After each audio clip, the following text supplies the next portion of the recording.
दोस्तों, आप सभी लोगों का स्वागत करता हूं मैं आज की इस ट्यूटोरियल वीडियो में। इस वीडियो में मैं आप लोगों को बताऊंगा एक CI/CD पाइपलाइन कैसे फ्लो करता है और एकदम इंडस्ट्री लेवल लाइव एग्जाम्पल के साथ आप लोगों को समझाऊंगा कि कैसे ये काम करता है।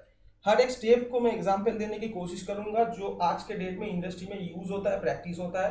तो पहला चीज आ गया, एक कोई भी डेवलपर है, उस डेवलपर को कोई भी माइग्रेशन या चेंजेस करना पड़ेगा, कुछ भी छोटा फंक्शनलिटी ऐड करना पड़ेगा या कोई भी चेंजेस करना पड़ेगा। तो फर्स्ट केस में उसको क्या करना पड़ेगा, इस केस में पकड़ के चल लेते हैं कि एज़्योर डेवऑप्स का जो पोर्टल है वहां पे हम लोगों का कोड ऑलरेडी डिप्लॉयड है। वहां पे हम लोगों को कोड को पहले क्लोन करना पड़ेगा, उसके ऊपर जितना भी माइग्रेशन या अपडेट या कुछ भी फंक्शनलिटी ऐड करना है वो ऐड करना पड़ेगा। करने के बाद सारा प्रोसेस करना पड़ेगा। तो डेवलपर को क्या करना पड़ेगा, पहले एज़्योर पोर्टल पे जाना होगा, जहां पे कोड ऑलरेडी डिप्लॉयड है वहां पे उस वाले फोल्डर पे जाना होगा। वहां से एक फीचर ब्रांच क्रिएट करना पड़ेगा, मतलब जो अब तक का लेटेस्ट ब्रांच है, जो अभी एकदम सर्वर पे काम कर रहा है, फंक्शनल है, उससे एक फीचर ब्रांच क्रिएट करना पड़ेगा। तो जैसे ही फीचर ब्रांच क्रिएट हो गया, होने के बाद उसके अंदर सारा भी कोड चेंजेस आप लोगों को कमिट करना पड़ेगा। तो इसका नेक्स्ट स्टेप, फर्स्ट स्टेप आ गया कि आप लोगों को गिट रिपोजिटरी या जो हम लोगों के लिए एज़्योर पोर्टल है वहां से हम लोग पहले कोड को फीचर ब्रांच के थ्रू ले लिया, क्लोन कर लिया, उसके ऊपर जितना भी कोड चेंजेस है वो कर लिया। फिर नेक्स्ट स्टेप आ गया कमिट करना पड़ेगा, इसको सेव करना पड़ेगा। अब सेव करने के बाद जैसे ही आप लोग इसको पुश करेंगे उसी वाले ब्रांच पे, तो 3-4 बेसिक चीजें हैं ये अपने खुद से ही कंपाइल कर लेता है। क्या क्या कंपाइल कर लेता है, देख लेता है जो जो डिपेंडेंसीज आप लोगों ने ऐड किया है pom.xml में या जो भी कॉन्फ़िगरेशन वाला फाइल है उसके अंदर, तो ये सारा डिपेंडेंसी उसको चेक कर लेता है सब अप्लाइड है कि नहीं।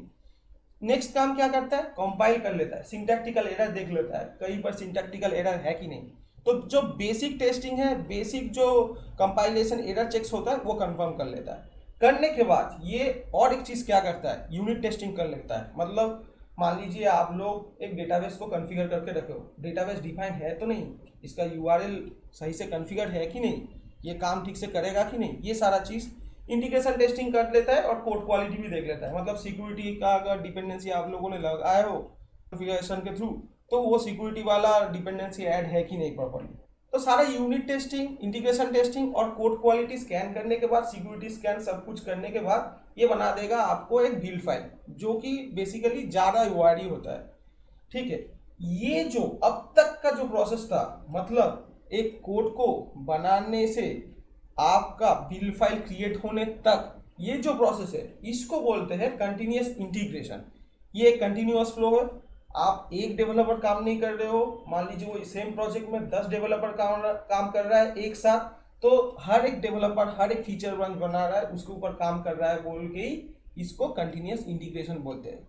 और सभी एक साथ आके अपना जो कोड है उसको मेन वाले ब्रांच पे या कोई भी रिलीज ब्रांच पे कमिट करता है। कमिट करने के बाद एक ही बार में उसका एक सिंगल बिल्ड फाइल जनरेट कर देता है। अब जैसे ही इसका बिल्ड फाइल जनरेट हो गया, देखिए बिल्ड फाइल भी ना स्टैंडर्ड IT इंडस्ट्री के हिसाब से 4 तरीके का बिल्ड फाइल जनरेट होता है। ये एनवायरनमेंट के ऊपर डिपेंड होता है। मान लीजिए आपका एप्लीकेशन एक डेव पोर्टल का है, एक QA पोर्टल के है, जो मतलब QA टेस्टर, ऑटोमेशन टेस्टर उसके ऊपर क्वालिटी एश्योरेशन का टेस्ट करता है। थर्ड वाला है स्टेज एनवायरनमेंट और फोर्थ वाला है प्रॉड। प्रॉड मतलब जो एक्चुअल वाला, जहाँ पे एकदम हम लोगों का फाइनल प्रोडक्ट जाके डिप्लॉय होता है, जिसमें ऊपर सारा यूजर काम करता है। स्टेज पोर्टल आप लोग समझ लीजिए एक सेमी प्रोड वाला एनवायरनमेंट है।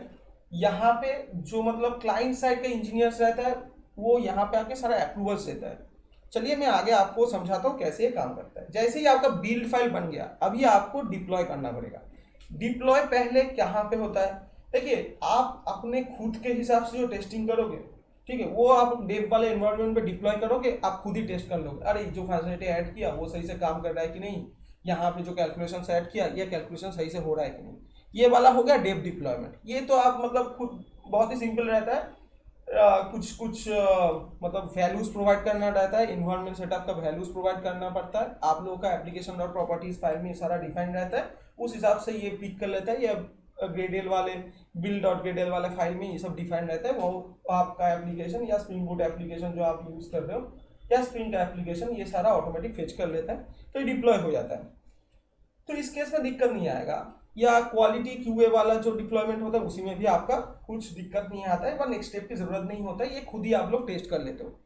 करने के बाद आपका जो थर्ड या फोर्थ वाला जो इन्वायरमेंट था, स्टेज और प्रॉड, इसके लिए लगता है आपको अप्रूवल।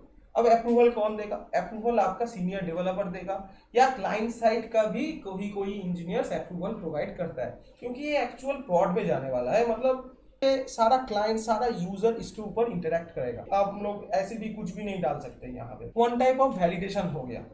अभी हम लोगों को जो बिल फाइल रेडी है, करने के बाद अब इसको अप्रूवल के लिए भेजेगा। ठीक है, ये मैनुअल अप्रूवल भी होता है या मेल के थ्रू क्लाइंट से भी अप्रूवल ले सकते हो। लेने के बाद आपका फाइनल प्रोडक्ट रेडी हो गया। क्लाइंट बता दिया कि सारा फंक्शनलिटी जो आप लोगों ने डिप्लॉय किया बहुत ही अच्छे से काम कर रहा है। अब ये हम लोगों को क्या करना पड़ेगा? इसको प्रोडक्शन में डिप्लॉय करना पड़ेगा। अब प्रोडक्शन में जैसे ये डिप्लॉय हो गया, मतलब लाइव हो गया, अब सारा यूजर इसके ऊपर काम करेगा। काम करने के बाद ज्यादातर 1 या 2 हफ्ते के लिए वारंटी पीरियड रहता है। वारंटी पीरियड का मतलब ये समझ लीजिए, इसके दौरान अगर कुछ भी प्रॉब्लम होता है तो हम लोगों को इसको रिवर्ट बैक करना पड़ता है, चेंज करना पड़ता है। मतलब फॉल बैक प्लान रहता है कि ये चेंजेस को हटाओ, ये ठीक से काम नहीं कर रहा है, लास्ट डेटा आ गया तो फेल हो गया। इसको बोलते हैं मॉनिटरिंग एंड फीडबैक फेज।